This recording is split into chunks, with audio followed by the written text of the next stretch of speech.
और चाहे किसी भी देश के द्वारा संचालित किया जा रहा हो।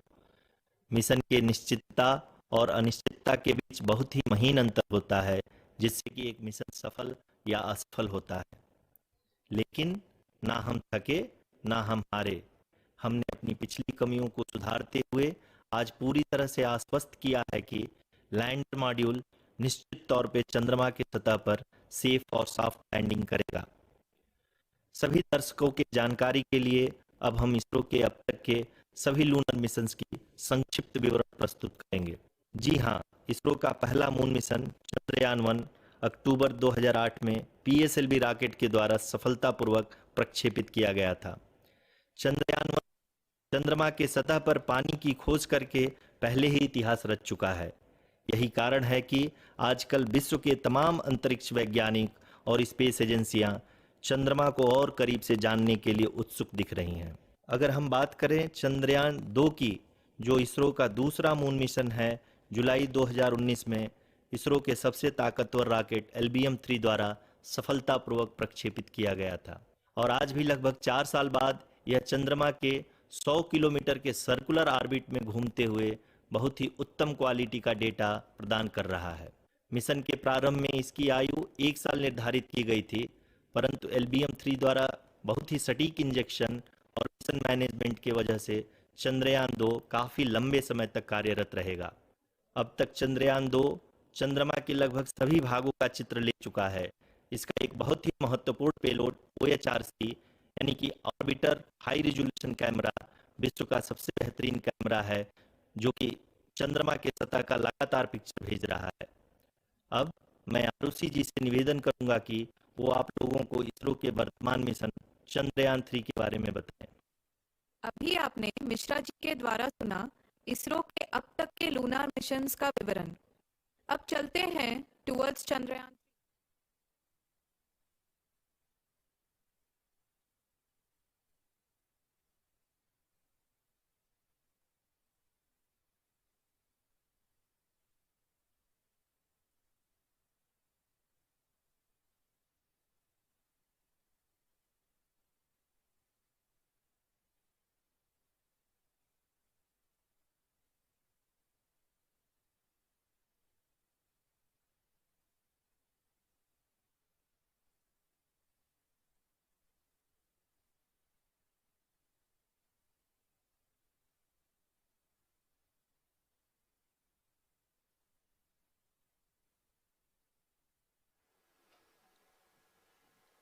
नमस्कार।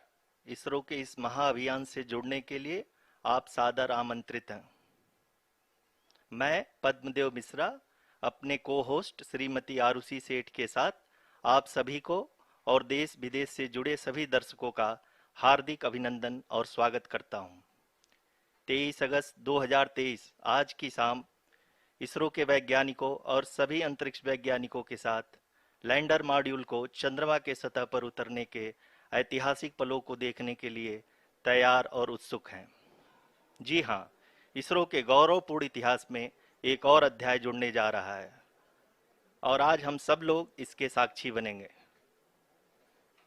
आप ये सारे विजुअल्स अपने स्क्रीन पर इसरो के मिशन ऑपरेशन कॉम्प्लेक्स यानी मॉक से देख रहे हैं, जो कि बेंगलुरु में स्थित telemetry tracking and command network ISTRAC से प्रसारित किया जा रहा है। ये विजुअल्स आपको पावर डिसेंट के काउंटडाउन और उस पथ को प्रदर्शित कर रहा है जिस पे चलकर लैंडर आज चंद्रमा के साउथ पोल पे सेफ और सॉफ्ट लैंडिंग करेगा। आपको ध्यान दिला दूं, इस समय हम लोग पावर डिसेंट शुरू होने से लगभग 22 मिनट दूर हैं। जो दर्शक थोड़ी देर से जुड़े हैं उनकी जानकारी के लिए बता दें, आप लोग इस ऐतिहासिक पल को इसरो के ऑफिशियल वेबसाइट, फेसबुक, ट्विटर और यूट्यूब पे भी देख सकते हैं। Honorable dignitaries, delegates, scientists, media personnel, and dear viewers, a very good evening to all of you. We at ISRO welcome you to the live coverage of India's prestigious Chandrayaan-3 mission's landing event on the lunar surface. These are the visuals from Mission Operation Complex at ISRO's Telemetry Tracking and Command Network, ISTRAC, situated in Namma Bengaluru, Karnataka. I, Arushi Seth, and my colleague, Dr. Padamdeo Mishra, are your hosts for the evening and shall accompany you on the journey of the landing event from powered descent start to touchdown. Today, we shall be witnessing the final phase of the critical and most technologically challenging mission operations of Chandrayaan-3, wherein the lander module will be making a safe and soft landing on the surface of the moon. These display screens show the countdown to the power descent start as well as the path that will be followed by the lander module. We are 18 minutes away from the commencement of power descent. India is at the brink of creating history as we all await with bated breath to witness the landing on Moon's south polar region.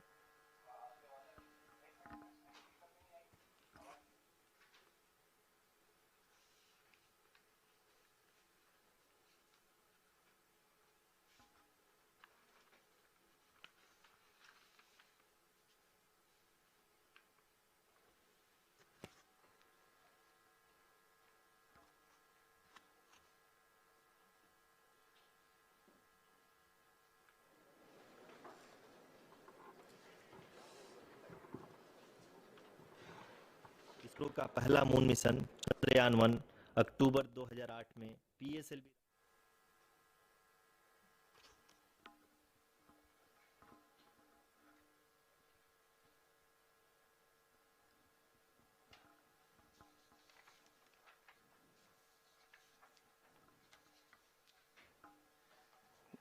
धन्यवाद आरुषि। अगर मैं सही मायने में कहूं तो अंतरिक्ष का कोई भी मिशन हो और चाहे किसी भी देश के द्वारा संचालित किया जा रहा हो, इसरो मिशन के निश्चितता और अनिश्चितता के बीच बहुत ही महीन अंतर होता है, जिससे कि एक मिशन सफल या असफल होता है। लेकिन ना हम थके ना हम हारे। हमने पिछली कमियों को सुधारते हुए आज पूरी तरह से आश्वस्त किया है कि लैंडर मॉड्यूल निश्चित तौर पे चंद्रमा के सतह पर सेफ और सॉफ्ट लैंडिंग करेगा। सभी दर्शकों के जानकारी के लिए अब हम इसरो के अब तक के सभी लूनर मिशंस को संक्षिप्त विवरण प्रस्तुत करेंगे। जी हाँ, इसरो का पहला मून मिशन चंद्रयान 1 अक्टूबर 2008 में पीएसएलवी रॉकेट के द्वारा सफलतापूर्वक प्रक्षेपित किया गया था। चंद्रयान 1 ने चंद्रमा के सतह पर पानी की खोज करके पहले ही इतिहास रच चुका है। यही कारण है कि आजकल विश्व के तमाम अंतरिक्ष वैज्ञानिक और स्पेस एजेंसियां चंद्रमा को और करीब से जानने के लिए उत्सुक दिख रही हैं। अगर हम बात करें चंद्रयान 2 की, जो इसरो का दूसरा मिशन है, जुलाई 2019 में इसरो के सबसे ताकतवर रॉकेट LVM-3 द्वारा सफलतापूर्वक प्रक्षेपित किया गया था और आज भी लगभग 4 साल बाद यह चंद्रमा के 100 किलोमीटर के सर्कुलर ऑर्बिट में घूमते हुए बहुत ही उत्तम क्वालिटी का डेटा प्रदान कर रहा है। मिशन के प्रारंभ में इसकी आयु 1 साल निर्धारित की गई थी, परंतु LVM-3 द्वारा बहुत ही सटीक इंजेक्शन और मिशन मैनेजमेंट की वजह से चंद्रयान 2 काफी लंबे समय तक कार्यरत रहेगा। अब तक चंद्रयान 2 चंद्रमा के लगभग सभी भागों का चित्र ले चुका है। इसका एक बहुत ही महत्वपूर्ण पेलोड OHRC यानी कि ऑर्बिटर हाई रेजोल्यूशन कैमरा विश्व का सबसे बेहतरीन कैमरा है, जो कि चंद्रमा के सतह का लगातार पिक्चर भेज रहा है। अब मैं आरुषि जी से निवेदन करूंगा कि वो आप लोगों को इसरो के वर्तमान मिशन चंद्रयान 3 के बारे में बताएं। अभी आपने मिश्रा जी के द्वारा सुना इसरो के अब तक के लूनार मिशंस का विवरण। अब चलते हैं towards Chandrayaan 3, the follow-up mission of Chandrayaan 2, which has been designed to accomplish our mission goals. The primary objective of Chandrayaan 3 mission is the demonstration of safe and soft landing on the lunar surface. This demonstration is a critical aspect for ISRO's future interplanetary missions. In addition to this, the mission objectives also include demonstration of roving capability and conduction of in situ scientific experiments on Moon's surface. Carried on the shoulders of India's heaviest rocket LVM-3 on the 14th of July, Chandrayaan-3 was placed in the precise elliptic parking orbit of size 170 by 36,500 kilometers. ISRO, in its mission plan of following the incremental trajectory approach, carried a total of 5 earthbound maneuvers.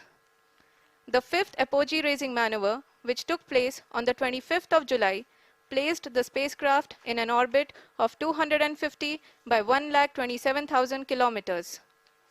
At the early hours of 1st August, the translunar injection was carried out, after which the composite module began the final leg of its long journey of nearly 3,84,000 kilometers for its rendezvous with the Moon. The TLI was a key step in the mission, enabling the spacecraft to escape Earth's gravitational pull and travel to the Moon. An orbit of 288 by 3,69,328 kilometers was achieved at the end of the translunar injection. जी हाँ, translunar injection किसी भी interplanetary mission के लिए बहुत ही आवश्यक परंतु कठिन operation होता है। इस सफल मैन्यूवर के बाद चंद्रयान 3 पृथ्वी से दूर निकलकर चंद्रमा के प्रभाव क्षेत्र में एक हाइपरबोलिक ट्रैजेक्टरी के द्वारा पहुंचाया गया। पुनः 5 अगस्त 2023 को लूनर ऑर्बिट इंसर्शन के द्वारा चंद्रयान 3 को 160 किलोमीटर के पेरीलून और 18,000 किलोमीटर के अपोलून के साथ चंद्रमा के इलिप्टिकल ऑर्बिट में स्थापित कर दिया गया। टीएलआई के तरह एलओआई भी एक बहुत जटिल ऑपरेशन होता है।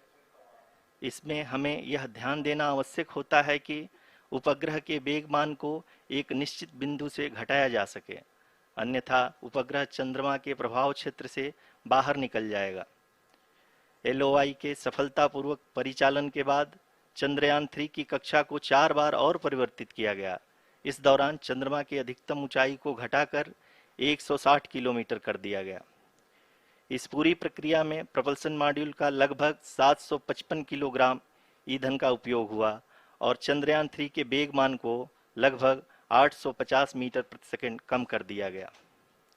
लैंडर मॉड्यूल को लगभग 150 किलोमीटर के सर्कुलर ऑर्बिट में स्थापित करने के बाद 17 अगस्त 2023 को प्रपल्सन मॉड्यूल से अलग कर दिया गया। पुनः लैंडर मॉडल के ऑर्बिट को 2 डीबूस्ट मैन्यूवर्स के द्वारा 150 किलोमीटर के सर्कुलर ऑर्बिट से घटाकर 25 गुणे 130 किलोमीटर के एलिप्टिकल ऑर्बिट में स्थापित कर दिया गया। इस दौरान यह भी सुनिश्चित कर दिया गया कि 800 न्यूटन के चारों थ्रोटेबल थ्रस्टर्स पावर डिसेंट के समय किसी भी चुनौती का सामना कर सकें। लैंडर मॉड्यूल इस ऑर्बिट में 4 दिन तक चंद्रमा की परिक्रमा करता रहा ताकि इसके सभी सब सिस्टम को पावर डिसेंट से पहले कार्यात्मक रूप से वेरीफाई और वैलिडेट किया जा सके। इस दौरान चंद्रयान 2 और लैंडर मॉड्यूल की आपस में बातचीत भी हो चुकी है। और संक्षेप में अब तक की यात्रा की बात करें तो लैंडर मॉड्यूल अब तक 21 बार पृथ्वी के और लगभग 120 बार चंद्रमा का चक्कर लगा चुका है और इस पूरी यात्रा में लगभग 55 लाख किलोमीटर की यात्रा भी पूरी कर चुका है। अब तक के इस पूरे अभियान में यह भी सुनिश्चित किया गया कि सारे ऑर्बिट मैन्यूवर्स इस प्रकार किए जाएं कि लैंडिंग साइट पावर डिसेंट की शुरुआत से ही लैंडर के ऑर्बिटल प्लेन में बना रहे।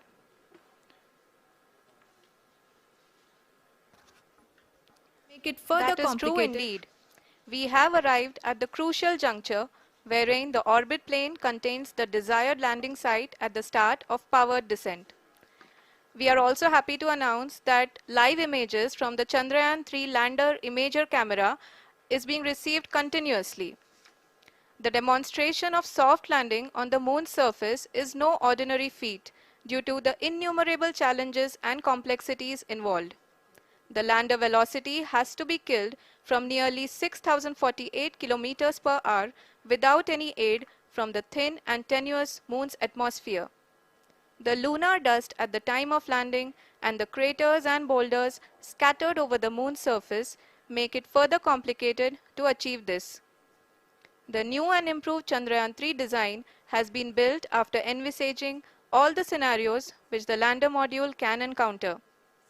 With several software improvements, provision for full-level redundancies, a plethora of special tests, namely the integrated hot test, integrated cold test, and lander leg drop tests were carried out for the lander module. The success of these tests has provided great confidence in the performance of all the onboard sensors, propulsion system, and associated guidance, control, and navigation algorithms. The key findings during the tests have enabled to improve the overall system performance. The largely unexplored south pole of the moon has been chosen as the intended landing site since there is a possibility of finding ice and other minerals which would be vital resources for future explorers.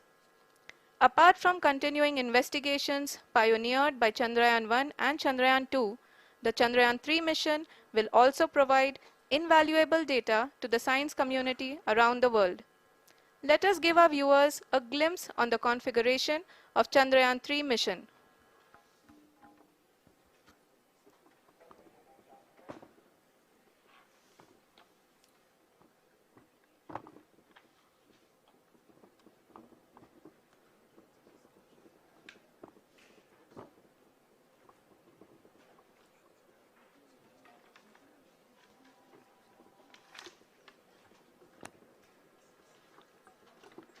Chandrayaan 3 का mission plan लगभग चंद्रयान 2 की तरह ही बनाया गया है। यहाँ यह भी सुनिश्चित किया गया है कि चंद्रयान 3 को रॉकेट से अलग होने से लेकर के चंद्रमा के निकटतम कक्षा में स्थापित होने तक सारी गतिविधियां चंद्रयान 2 के तरह ही हों। और अब हम यह कह सकते हैं कि यह प्लान पूरी तरह से 100% सफल रहा। हालांकि लैंडर मॉड्यूल के सेंसर्स और propulsion सिस्टम को इस तरह से मजबूत किया गया है कि लैंडर पावर डिसेंट के समय किसी भी आपदा से बाहर आकर के मिशन के मुख्य उद्देश्य को पूरा कर सके।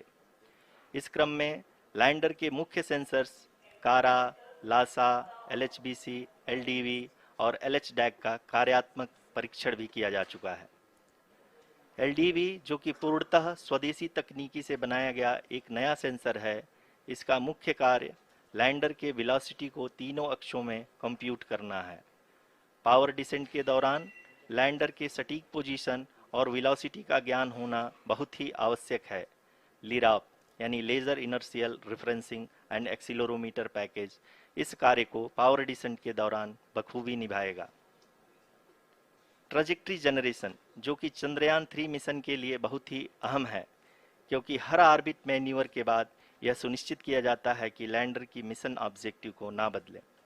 इस क्रम में मैं यह भी आपको बता दूं कि ऑर्बिट डिटर्मिनेशन जो कि उपग्रह के पोजीशन और वेलोसिटी को बहुत ही एक्यूरेटली बताता है, एक बहुत ही कठिन और जटिल कंप्यूटेशन और एस्टिमेशन होता है। यहाँ यह भी जानना महत्वपूर्ण है कि चंद्रयान 2 का OHRC पेलोड अब तक काफ़ी ऊंचे स्तर का डैम प्रदान किया है, जिसके फलस्वरूप लैंडिंग साइट के सीमा को बढ़ाकर 4x2.4 किलोमीटर कर दिया गया है, जो कि पावर डिसेंट के दौरान सॉफ्ट लैंडिंग कराने में काफ़ी सहायक सिद्ध होगा। Apart from the sensors, Chandrayaan-3 is equipped with a suite of sophisticated payload instruments. While Chandrayaan-1 and Chandrayaan-2 orbiter have provided abundant remote sensing data of Moon, equally important are the on-site localized measurements that provide ground truths. Lander and rover have payloads which are completely new and will perform in situ analysis of lunar surface. The two spectroscopes on rover, APXS and LIBS, will actively measure the surface elemental abundances at the landing location and surrounding area. The lander carries a seismometer ILSA that can sense impact events and lunar quakes. The thermal probe CHAST will measure the temperature profile and thermal conductivity of Moon's regolith. The Rambha payload will carry out lunar ionosphere studies, while the laser retroreflector array shall be a passive location indicator for future spacecraft equipped with laser altimeter. The propulsion module has not been left behind, and an experimental shape payload has been added to it as a value addition. It will help in understanding the nature and characteristics of water-rich planets and will also aid in the future study of potentially habitable exoplanets. We are minutes away from the start of powered descent. The entire powered descent shall be carried out by the onboard autonomous landing sequencer or ALS, which is a series of instructions preloaded to the lander module. These instructions include the commands to be executed, data to be collected and analyzed, and decisions to be made and executed autonomously throughout the powered descent.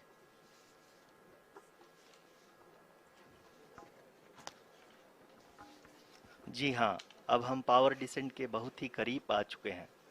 हम आपको बताते चलें कि power descent को कुल 4 चरणों में बांटा गया है।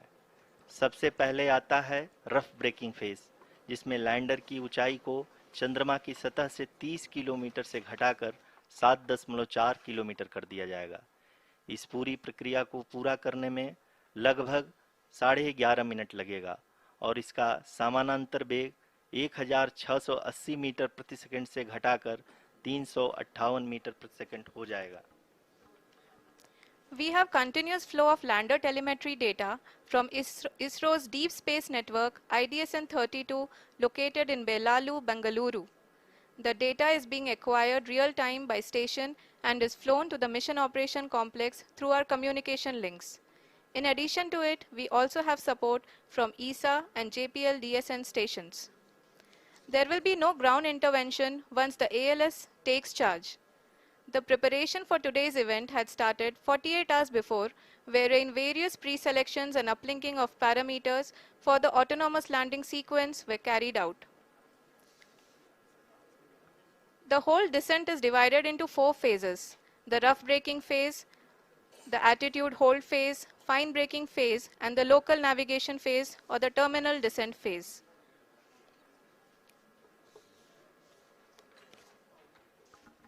जी हाँ, एटीट्यूड होल्ड फेज, जो कि पावर डिसेंट का दूसरा चरण है, एक बहुत ही महत्वपूर्ण फेज है। इस 10 सेकंड के स्मॉल ड्यूरेशन के दौरान लैंडर के 2 महत्वपूर्ण सेंसर कारा और लासा लैंडर की ऊंचाई की गणना करेंगे। इस फेज के पूरा होते ही लैंडर चंद्रमा के सतह से कुल 6.8 किलोमीटर की ऊंचाई पर होगा। During the rough braking phase, the lander velocity shall be brought down from 1680 meters per second to 358 meters per second. The altitude will be brought down from 30 kilometers to 7.4 kilometers at the end of rough braking.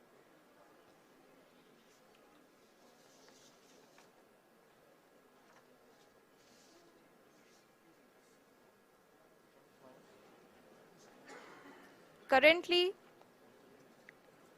we can see the scientists are analyzing the lander data.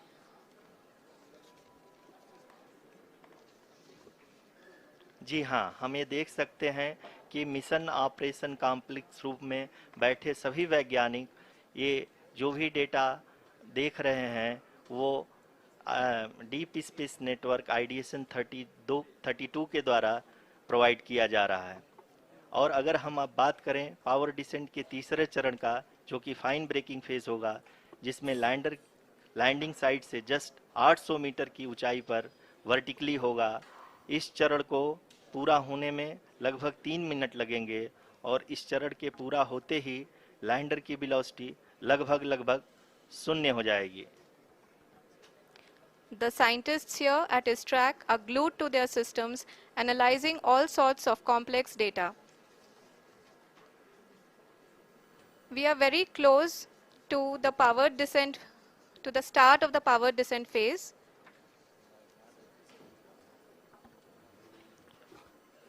जी हाँ, अगर हम अब बात करें power descent के चौथे और अंतिम चरण का, जो कि लोकल नेविगेशन फेज या टर्मिनल डिसेंट फेज भी कहा जाता है, इस दौरान लैंडर के 2 इंजन बंद कर दिए जाएंगे और लैंडर के सेंसरों द्वारा इसके हाइट और वेलोसिटी की गणना इनर्शियल नेविगेशन को भेज दिया जाएगा। इस दौरान लैंडर 150 मीटर की ऊंचाई को प्राप्त करने के बाद कुल 131 सेकंड लगाएगा। इस पड़ाव पे आने के बाद पुनः लैंडर 22 सेकंड के लिए हॉवरिंग करेगा।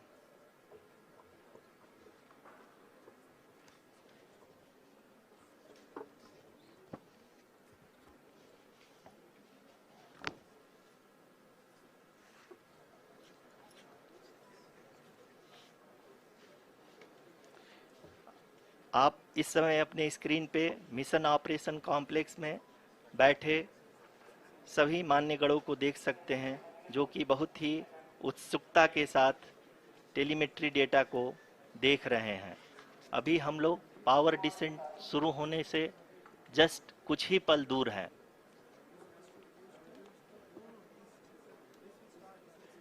Dear viewers, the pivotal power descent has begun and the lander module is propelling towards the moon's surface along the intended trajectory.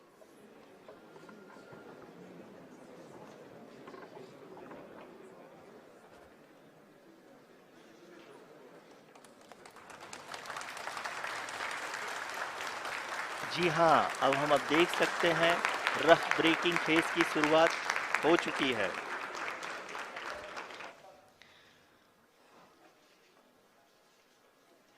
During this rough braking phase, the lander velocity shall be brought down from 1680 meters per second to 358 meters per second. The altitude will be brought down from 30 kilometers to 7.4 kilometers at the end of rough braking. All this in the duration of 690 seconds or 11.5 minutes. Currently, the Laser Inertial Reference and Accelerometer package (LIRAP) is aiding in the navigation. जी हाँ, अभी आप अपनी screen पे देख सकते हैं कि lander अब तक कुल 191 किलोमीटर हॉरिजेंटल दिशा में चल चुका है और अभी तक इसकी वेलोसिटी लगभग 31 किलोमीटर बनी हुई है।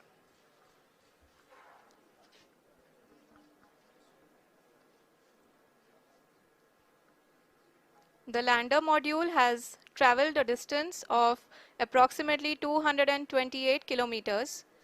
The complete downrange that will be traveled during this phase shall be nearly 713.5 kilometers.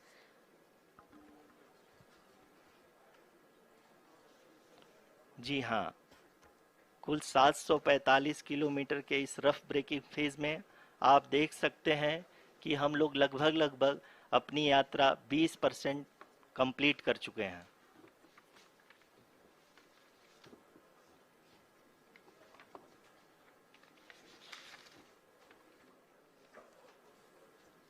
Power descent की यह शुरुआत हम कह सकते हैं कि बहुत ही सटीक और सधी हुई है, जिसमें लैंडर अपने वेगमान को अनुमानित तरीके से घटा रहा है।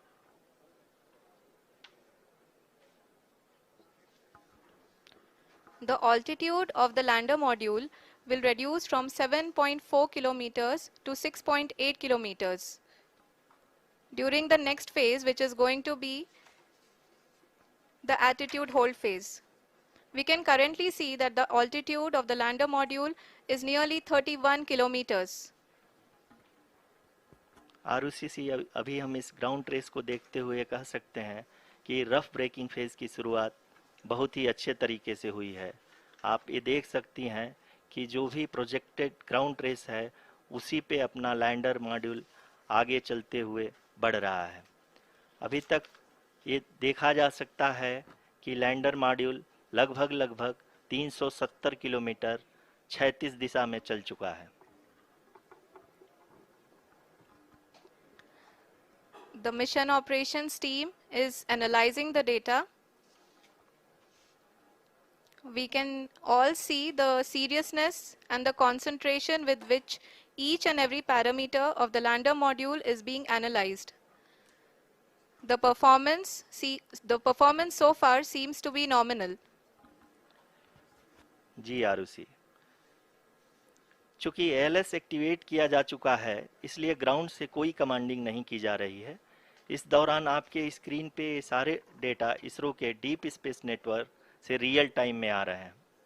इस मिशन में सेकेंड और थर्ड ऑर्डर गाइडेंस पॉलिनोमियल का प्रयोग हुआ है, जो कि इनर्शियल थ्रस्ट और एंगल के हमेशा सुनिश्चित करेगा।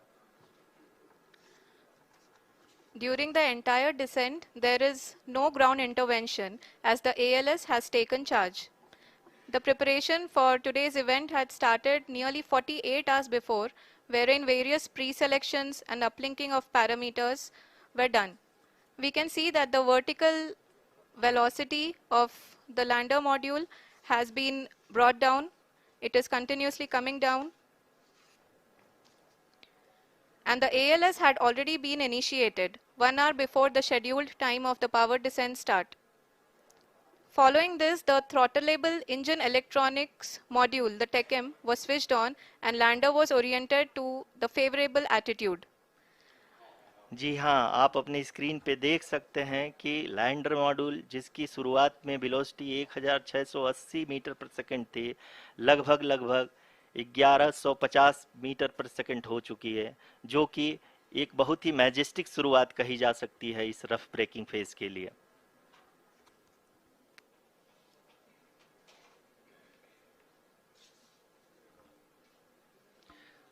यहाँ पे मैं आपको ये भी बताते चलूं कि आप अपने स्क्रीन पे देख सकते हैं कि द लैंडर मॉड्यूल का आल्टीट्यूड धीरे धीरे अब कम होता हुआ दिख रहा है, और जो कि एक्सपेक्टेड भी है। अभी हम बात करें करंट आल्टीट्यूड की, तो जो कि 28.6 किलोमीटर के आसपास है।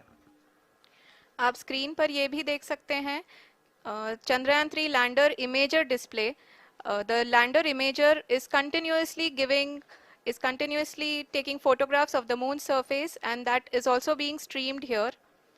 Currently the horizontal velocity has been brought down and the distance traveled is 574 kilometers. The current altitude is 27 kilometers as can be seen on the screen.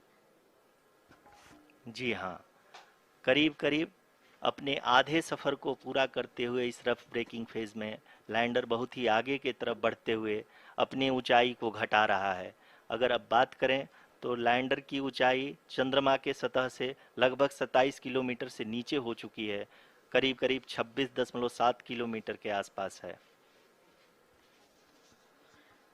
The next phase after the rough braking phase is the attitude hold phase, which will be for a duration of nearly 10 seconds. The lander will be oriented such that both the altimeters will be looking exactly towards the moon's surface. At the end of this attitude hold phase, height measurement update to navigation system will be given from the laser and car band altimeters. Currently, we are in the middle of the rough braking phase. जी हाँ, अगर हम ध्यान से देखें तो लगभग 8 minute की यात्रा के बाद लैंडर अपनी हॉरिजेंटल वेलोसिटी को लगातार कम करते हुए अपनी ऊंचाई, अभी की ऊंचाई के समय 24 किलोमीटर की ऊंचाई प्राप्त कर चुका है। After the rough braking phase is the attitude hold phase, which will be for a duration of nearly 10 seconds. The lander will be oriented such that both the altimeters will be looking exactly towards the moon's surface. At the end of this attitude hold phase, height measurement update to navigation system will be given from the laser and car band altimeters. Currently, we are in the middle of the rough braking phase. जी हाँ, अगर हम ध्यान से देखें तो लगभग 8 minute की यात्रा के बाद लैंडर अपनी हॉरिजेंटल वेलोसिटी को लगातार कम करते हुए अपनी ऊंचाई, अभी की ऊंचाई के समय 24 किलोमीटर की ऊंचाई प्राप्त कर चुका है।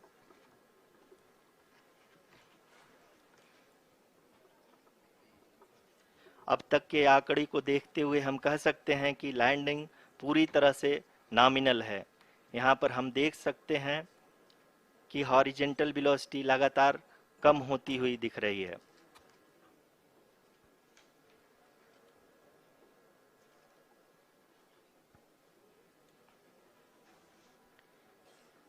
The altitude of lander from ground is currently 22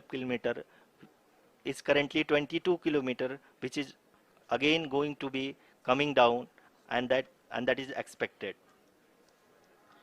For the viewers who have joined now, we are in the power descent phase, and we are in the rough braking phase, which is the first phase of the power descent. We have currently traveled a downrange of 697 kilometers, and the downrange that has to be traveled during this phase is 713.5 kilometers. जी हाँ, अभी आप देख सकते हैं कि lander की horizontal velocity लगभग 700 20 metre प्रति सेकंड हो गई है। लगभग हम ये कह सकते हैं कि 900 मीटर प्रति सेकंड वेलोसिटी को कम किया जा चुका है।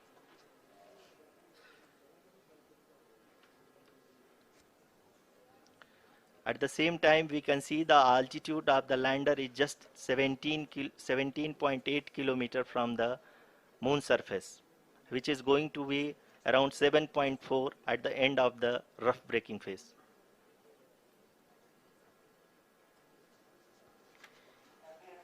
इस फेज के बाद हम जाएंगे towards the attitude hold phase,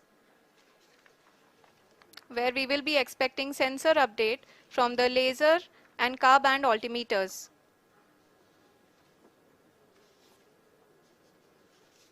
We can see the visualization of the lander module moving towards the moon's surface.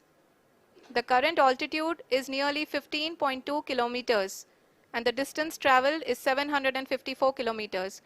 We can also see the image that the lander imager camera has been providing.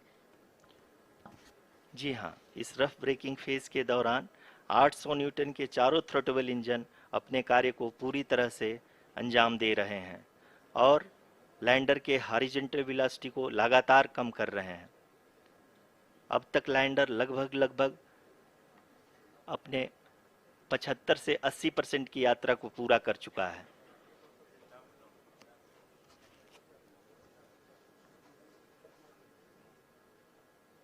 After the rough braking and the attitude hold phase, we shall be having the fine braking phase, which will continue for nearly 3 minutes. The whole phase is being driven by the autonomous landing sequencer and there is no intervention from ground. जी हाँ आरुषि, अभी आप अपनी screen पे देख सकती हैं कि जो करंट आल्टीट्यूड है चंद्रमा के सतह से लगभग 10 किलोमीटर के आसपास है। जी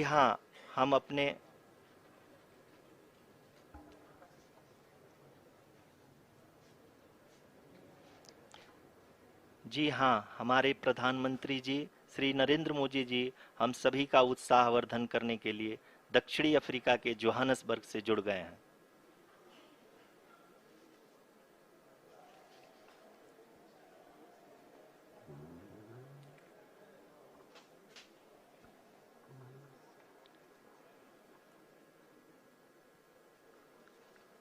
Yes, we are privileged to have with us Honorable Prime Minister of India, Shri Narendra Modi ji, who has joined us from South Africa's Johannesburg to encourage us.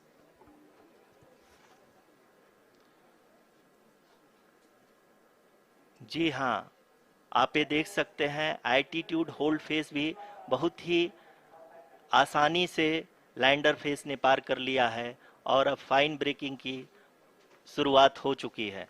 अभी हम ये देख सकते हैं कि लैंडर की ऊंचाई लगभग 5.6 किलोमीटर है, जो कि इस फेज के उपरांत लगभग 800 मीटर हो जाएगी।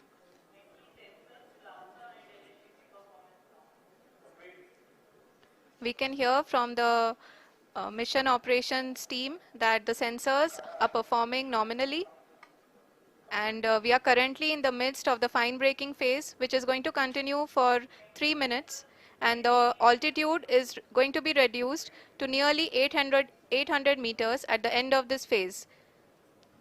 जी हाँ, जैसा कि आरुषि जी ने बताया कि लगभग 3 मिनट के उपरांत लैंडर की हाइट लगभग 800 मीटर वर्टिकली होगी और यहाँ पे लैंडर की horizontal velocity, vertical velocity, even down range भी लगभग शून्य होगा।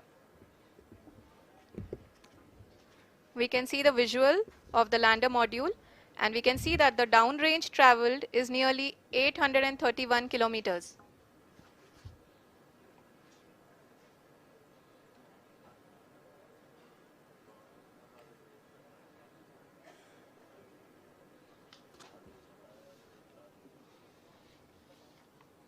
जी हाँ, आप अपनी स्क्रीन पे देख सकते हैं कि लैंडर की ऊंचाई अब चंद्रमा के सतह से लगभग 3 किलोमीटर से कम हो चुकी है। We are very close to the moon's surface, nearly 2.6 kilometers as we can see.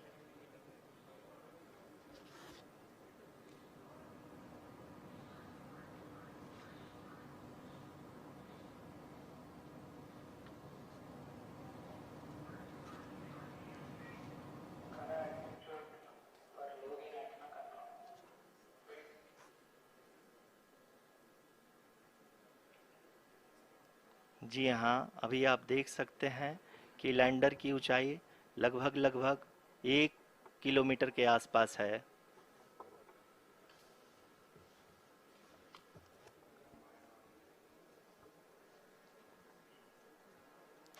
We are nearing the final phase of the power descent, which is going to be the vertical descent phase or the local navigation phase. जी हाँ, अब हम fine breaking waves के एकदम करीब आ चुके हैं। हाँ, आप तालियों के गड़गड़ाहट से सुन सकते हैं कि हम लोगों ने तीसरे चरण को भी बहुत ही सफलतापूर्वक हासिल कर लिया है और अभी हम वर्टिकल डिसेंट फेज में आ चुके हैं, जिसकी शुरुआत भी बहुत ही अच्छे ढंग से हो चुकी है।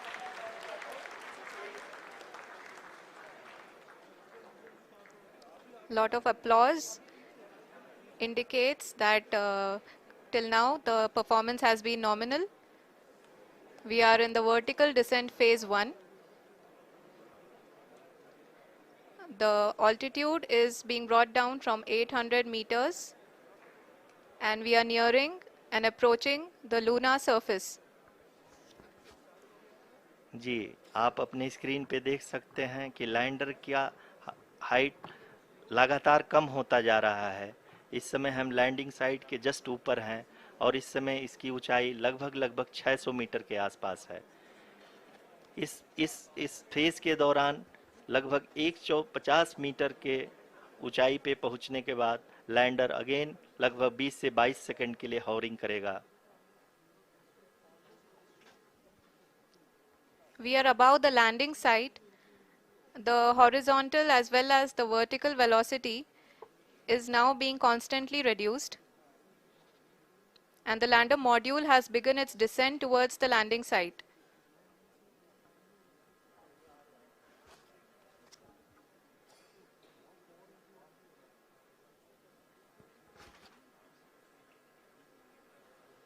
जी हाँ, आप अपने स्क्रीन पे देख सकते हैं ये जो पथ निर्धारित किया गया है, लैंडर पूरी तरह से उसी को ही फॉलो कर रहा है।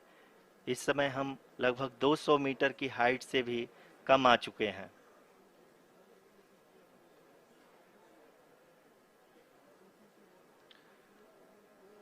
अब हम ये देख सकते हैं कि हम लगभग लगभग 150 मीटर की ऊंचाई पे हैं चंद्रमा के सतह से।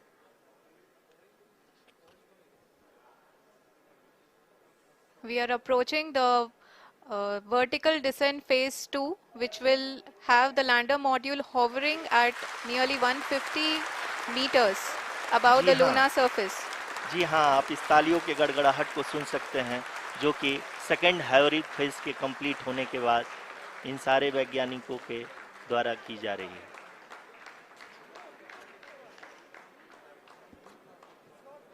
जी हाँ, आप अगर फिर से ध्यान से देखें तो एल्टीट्यूड पुनः कम होता जा रहा है। अभी हम लोग लगभग लगभग 135 मीटर की ऊंचाई पे हैं। The sensors that are updating at this point are providing confirmation of the safety of the landing site. As expected, the retargeting is going on and this is a very good signature for the lander. अभी आप ये देख सकते हैं कि lander की ऊंचाई लगभग 65 मीटर के आसपास बची हुई है।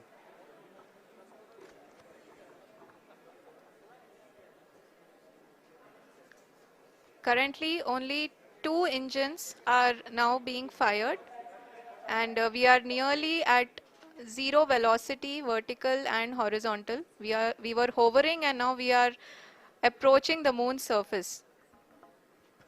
धीरे धीरे लैंडर की वेगमान को कम किया जा रहा है और हम अब लगभग 50 मीटर से भी कम आ चुके हैं। we can see the Honorable Prime Minister, Shri Narendra Modi ji, who is here to encourage us, and he is critically looking at the visuals.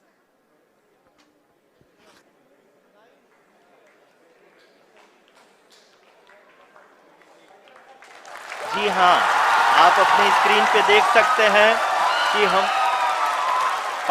Lander module People are applauding. Let Lander us all module wait to hear from the Secretary Department of Space and Chairman ISRO, Shri S. Somnath. Lander module पूरी तरह से safely और softly चंद्रमा के सतह पे land हो चुका है। ये हम लोगों के लिए बहुत ही गर्व की बात है। हिंदी में एक कहावत है कि चंदा मामा दूर के, लेकिन अब हम ये कह सकते हैं कि चंदा मामा अपने घर के। बहुत ही उम्दा. The hard work of the entire ISRO community has come to fruition.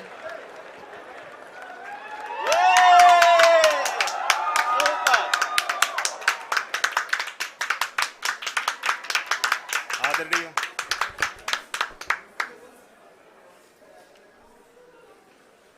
आदरणीय प्रधानमंत्री जी, नमस्कार. Sir, we have achieved soft landing on the moon. India is on the moon. Sir, I request our Honorable Prime Minister to address us and bless us. Thank you, sir.